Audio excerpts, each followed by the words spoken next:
अस्सलाम वालेकुम dear students, कैसे हैं आप सब। My name is Rayan Malik and I am here to teach you physics class 10th। आज हम सॉल्व करेंगे चैप्टर नंबर 14 के रिमेनिंग न्यूमेरिकल्स। तो आइए चलते हैं बोर्ड की तरफ। So chapter number 14, current electricity, and the numerical number 14.5. Two resistances of 2 kilo ohm and 8 kilo ohm are joined in series. If a 12-volt battery is connected across the ends of this combination, find the following quantities. And A, the equivalent resistance of the series combination. B, current passing through each of the resistances. And C, potential difference across each of the resistance.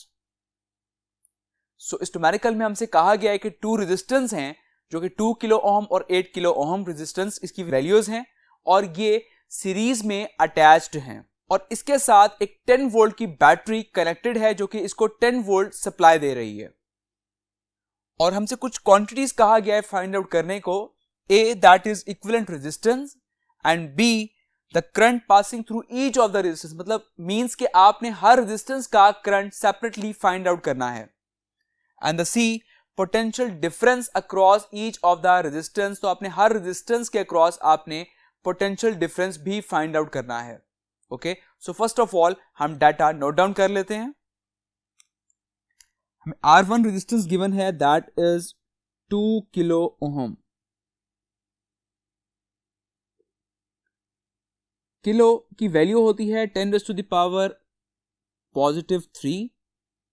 So 2 multiplied by 10⁻³ ohm। और similarly R2 आपको given है that is 8 kilo ohm. सो यहां भी हम kilo की value replace कर लेते हैं 10⁻³ ओम। और आपको वोल्टेजेस गिवन है दैट इज ऑफ 10 वोल्ट। और सिमिलरली आपसे कहा गया है कि आपने इक्विवेलेंट रेजिस्टेंस फाइंड आउट करनी है। सो टू फाइंड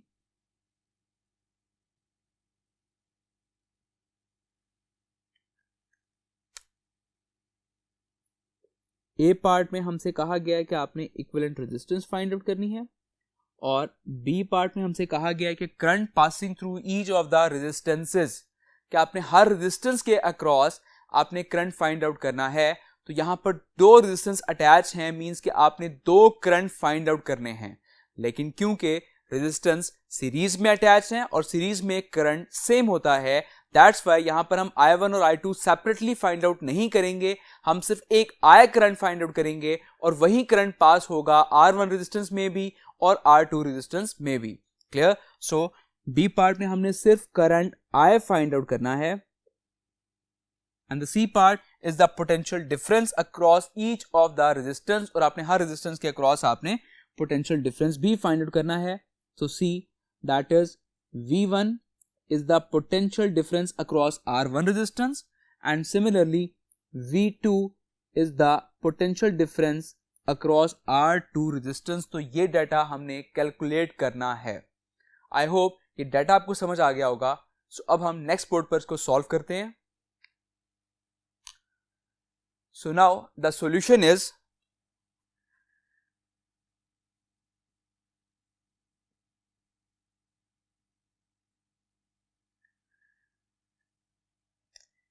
क्योंकि सीरीज कॉम्बिनेशन में R इक्विवेलेंट रेजिस्टेंस का फॉर्मूला होता है R equivalent is equals to R1 plus R2 and so on. So by using the formula, first of all हम a part solve कर रहे हैं। R equivalent is equals to R1 plus R2। R1 resistance है 2 kilo ohm plus R2 resistance है 8 kilo ohm. सो इन दो values की जब हम ऐड अप करेंगे तो फाइनल आंसर आ जाएगा 10 kilo ohm. Clear. This is the answer of R equivalent.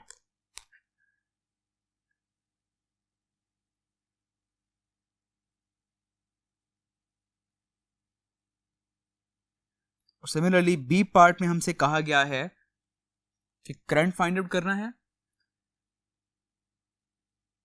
So as we know that current I is equals to V over R equivalent. So I is equals to V की value है 10 volt और R equivalent की value है 10 kilo ohm. तो यहाँ पर हम kilo का प्रीफिक्स जो है that is 10 raised to the power 3, हम उसकी वैल्यू यहाँ पर रिप्लेस कर देंगे and that is 10 multiply by 10 raised to the power 3 ohm. ये 10 इस 10 से कैंसल आउट हो जाएगा और करंट रिमेनिंग रह जाएगा I is equals to 1 multiply by 10 raised to the power -3 ampere. So 10 raised to the power -3 ये होता है प्रीफिक्स मिली के इक्वल. सो यहां पर हम मिली रिप्लेस कर देते हैं. सो करंट I इक्वल हो जाएगा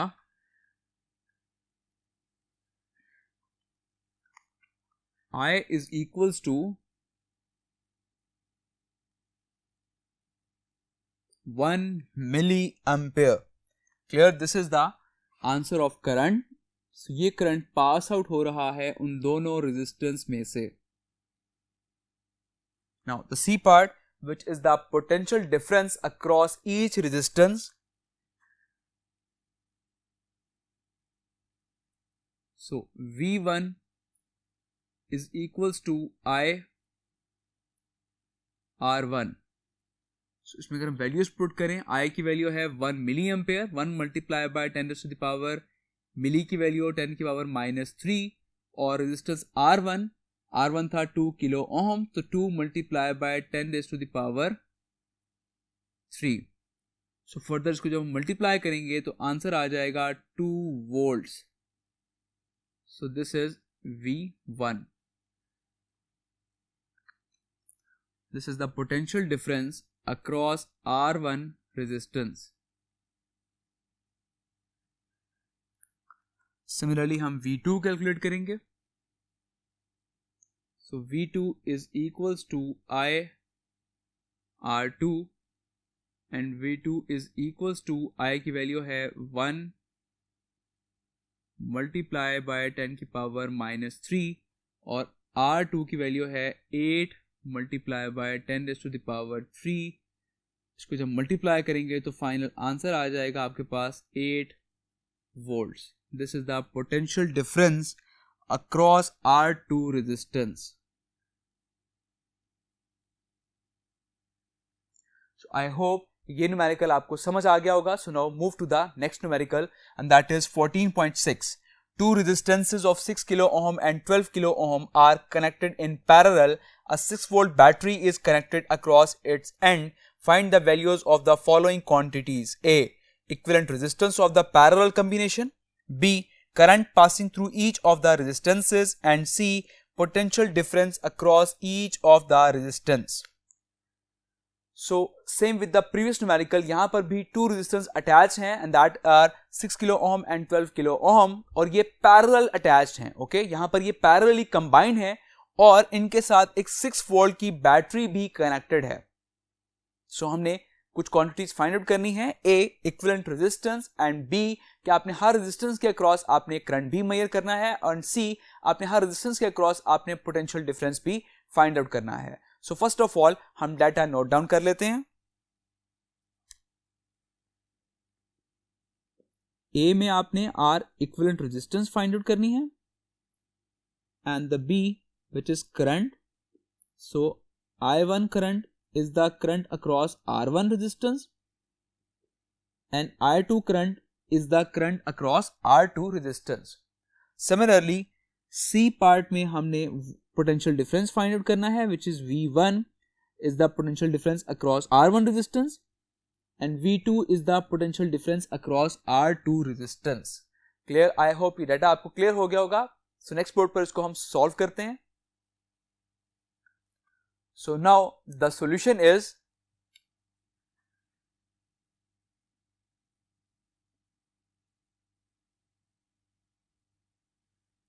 पार्ट ए में हमने R equivalent resistance find out करनी थी. सो इसका फॉर्मूला होता है पैरेलल कॉम्बिनेशन के केस में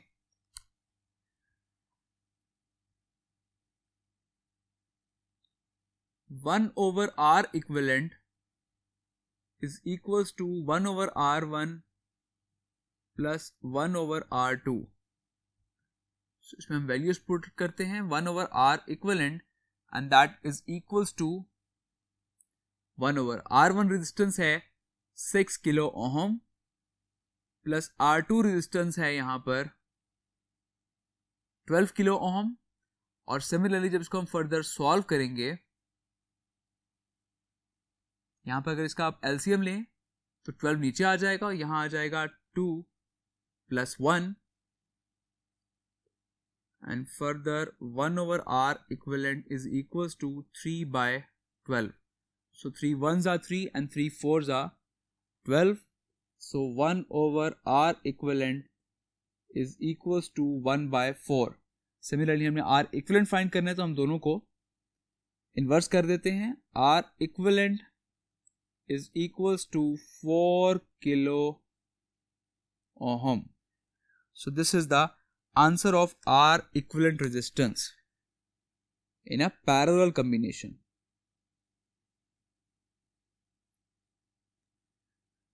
So अब हम यहां पर C पार्ट पहले सॉल्व करते हैं, बिकॉज C पार्ट में हमसे कहा गया है कि पोटेंशियल डिफरेंस फाइंड करना है आपने हर रेजिस्टेंस के अक्रॉस। सो क्योंकि पैरेलल के केस में वोल्टेजेस सेम होते हैं, दैट्स वाई जो वोल्टेजेस बैटरी सप्लाई कर रहा है दैट इज 6 वोल्ट, वही सेम वोल्टेज होंगे R1 रेजिस्टेंस के अक्रॉस और वही सेम वोल्टेज होंगे R2 रेजिस्टेंस के across. So first of all हम यहां पर C पार्ट पहले सॉल्व करेंगे और देन हम इसके बाद B पार्ट सॉल्व करेंगे। So the C part is, as voltages are same in parallel combination,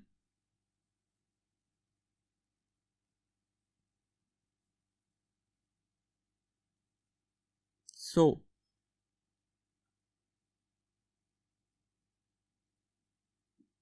the potential difference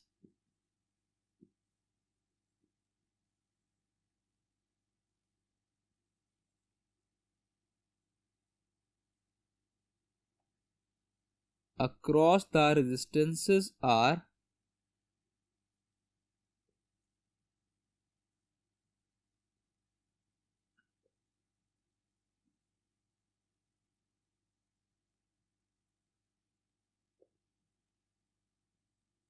V1 is equals to V2 is equals to V and that is equals to 6 volt. Clear? So यहाँ पे clear हो गया कि V1 और V2 की values भी क्या हैं and that are 6 volt. Clear? So अब हमने B पार्ट सॉल्व करना है, that is current passing through each resistor.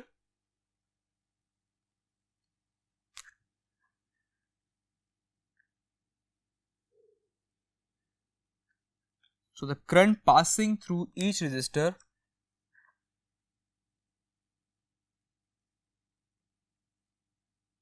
I1 is equals to V over R1. So इस फॉर्मूले में वैल्यूज पुट करें।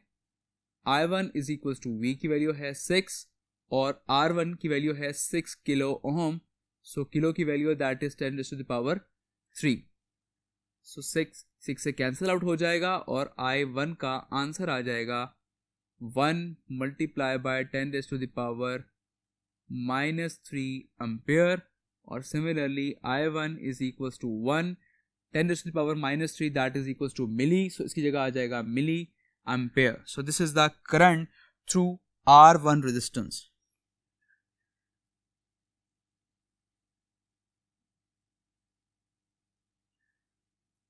Similarly हम I2 कैलकुलेट करेंगे and I2 is equals to V divided by R2 and I2 is equals to V की value है यहाँ पर 6 और R2 की वैल्यू है 12 किलो ओम। सो किलो की वैल्यू आ जाएगी 10 की पावर 3। सो फर्दर जब इसको हम सॉल्व करेंगे सो I2 आ जाएगा 0.5 मल्टीप्लाई बाय 10 की power -3 ampere. So I2 is equals to 0.5 10 is power minus 3, that is equals to milli. So 0.5 milliampere. So this is the current passing through R2 resistance. Clear? I hope ये numerical आपको समझ आ गया होगा. So now move to the next numerical. So now numerical number 14.7. An electric bulb is marked with 220 volt 100 watt. Find the resistance of the filament of the bulb if the bulb is used 5 hours daily. Find the energy in kilowatt hours consumed by the bulb in 1 month, and that is 30 days. So एक electric bulb है जो कि marked है 220 volt और 100 watt पर. Find the resistance of the filament of the bulb. So उस bulb के filament की रेजिस्टेंस आपने फाइंड आउट करनी है. If the bulb is use 5 hours daily, अगर वो बल्ब जो है वो 5 घंटे डेली इस्तेमाल किया जाता है, सो आफ्टर 1 मंथ मीन्स के 30 डेज के बाद वो किलोवाट आवर्स में कितनी एनर्जी कंज्यूम कर लेगा. सो आपने वो एनर्जी भी फाइंड आउट करनी है in kilowatt hours. Clear? So first of all हम डाटा नोट डाउन कर लेते हैं. सो आपको वोल्टेज गिवन है, दैट इज 220 वोल्ट. आपको पावर गिवन है, दैट इज ऑफ 100 वॉट. और सिमिलरली टाइम आपको गिवन है जो कि वो 5 घंटे डेली इस्तेमाल कर रहा है. बेसिकली आपने टोटल आवर्स कैलकुलेट करने होते हैं. सो 5 घंटे वो डेली इस्तेमाल कर रहा है और वो 30 दिन तक वो डेली इस्तेमाल कर रहा है.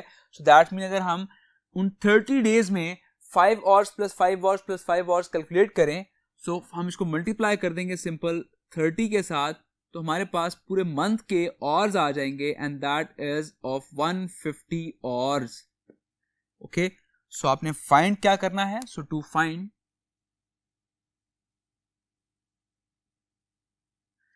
आपने रेजिस्टेंस फाइंड करनी है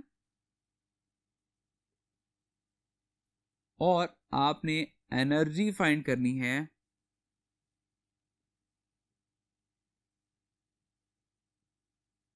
किलोवाट आवर में. So now write down the solution.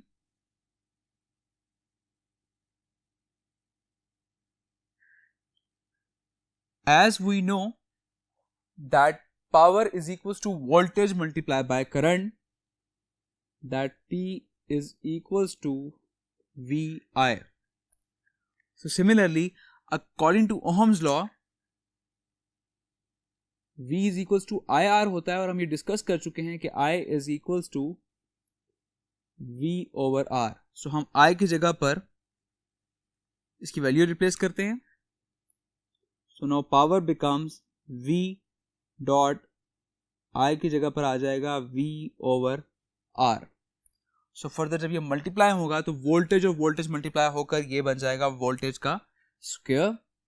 So now the power becomes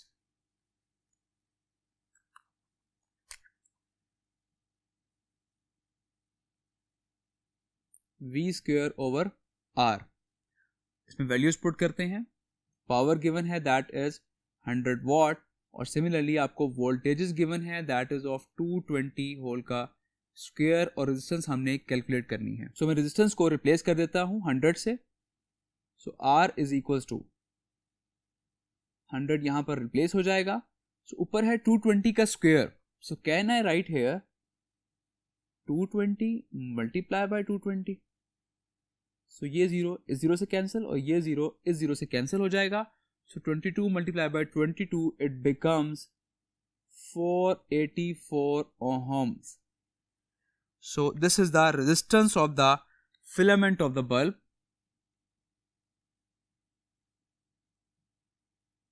अब आपने फाइंड करना है energy in kilowatt hour, and as you know कि एनर्जी इन किलोवाट आवर का फॉर्मूला होता है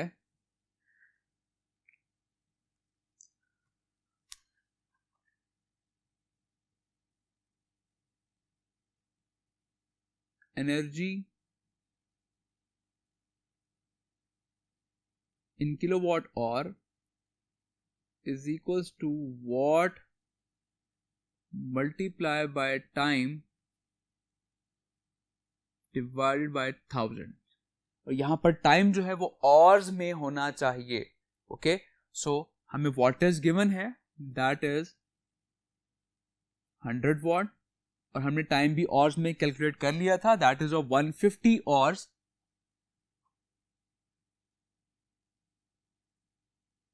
डिवाइड बाय 1000. सो ये जीरो इस जीरो से कैंसिल और ये जीरो इन जीरो से कैंसिल हो जाएंगे. सो रिमेनिंग रह जाएगा 15 किलो वॉट और.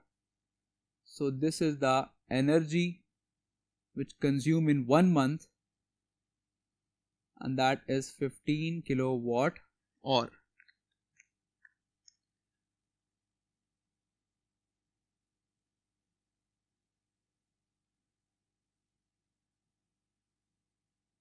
Okay, I hope numerical आपको समझ आ गया होगा. So now move to the next numerical, that is 14.8. An incandescent light bulb with an operating resistance of 95 ohm is labeled 150 watt. Is this bulb designed for use in a 120 volt circuit or a 220 volt circuit? So एक incandescent light bulb है जिसकी operating resistance जो है वो 95 ohm है और जो कि labeled है 150 watt पर. मीन्स कि इसको 150 watt power जो है वो इसको required है, ये 150 watt consume करेगा ये bulb. So ये bulb जो है वो डिजाइन है कितने वोल्टेजेस के लिए? ये 120 वोल्टेजेस पर ये रन कर जाएगा या इसको 220 वोल्ट रिक्वायर्ड है. सो बेसिकली आपने इसके वोल्टेज फाइंड आउट करने हैं और फिर उसका आपने आंसर करना है कि ये किस वोल्टेजेस के लिए ये डिजाइन है. Okay, so first of all हम डाटा नोट डाउन कर लेते हैं. सो यहां आपको रेजिस्टेंस गिवन है, दैट इज 95 ओम. पावर आपको गिवन है, दैट इज ऑफ 150 वॉट, और आपने बेसिकली इसमें वोल्टेज कैलकुलेट करने हैं. So to find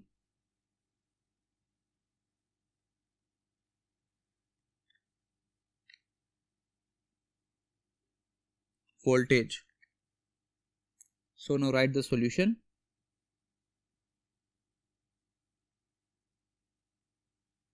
As we discussed in the last numerical that power is equals to voltage square divided by resistance.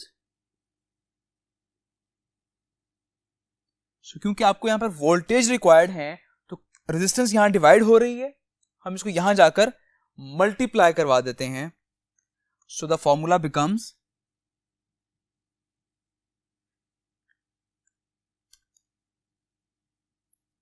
V square is equals to PR. क्योंकि square हमें जब खत्म करना होता है तो हम बोथ साइड्स पर स्क्वायर रूट अप्लाई करते हैं. सो हम इस साइड पर भी स्क्वायर रूट अप्लाई करेंगे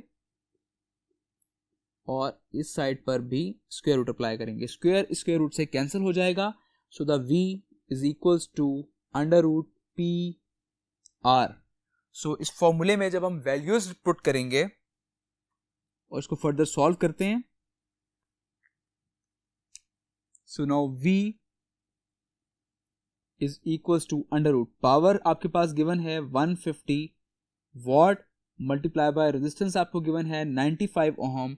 सो इसको मल्टीप्लाई करेंगे और इसका फर्दर जब हम स्क्वायर रूट लेंगे तो आपके पास फाइनल आंसर आ जाएगा 119.37 which is approximately equals to 120. So this is the final voltages.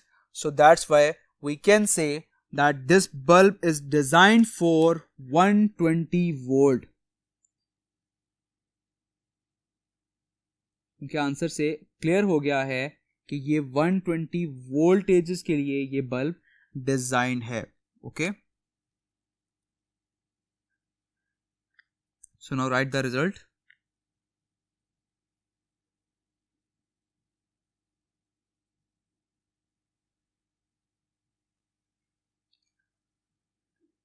This bulb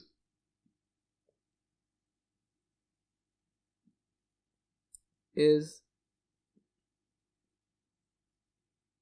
designed for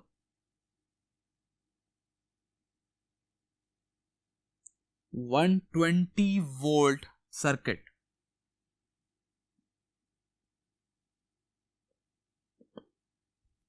Clear? I hope ये न्यूमेरिकल्स आपको समझ आ गए होंगे, तो अपना बहुत सारा ख्याल रखिएगा। टेक केयर, अल्लाह हाफिज।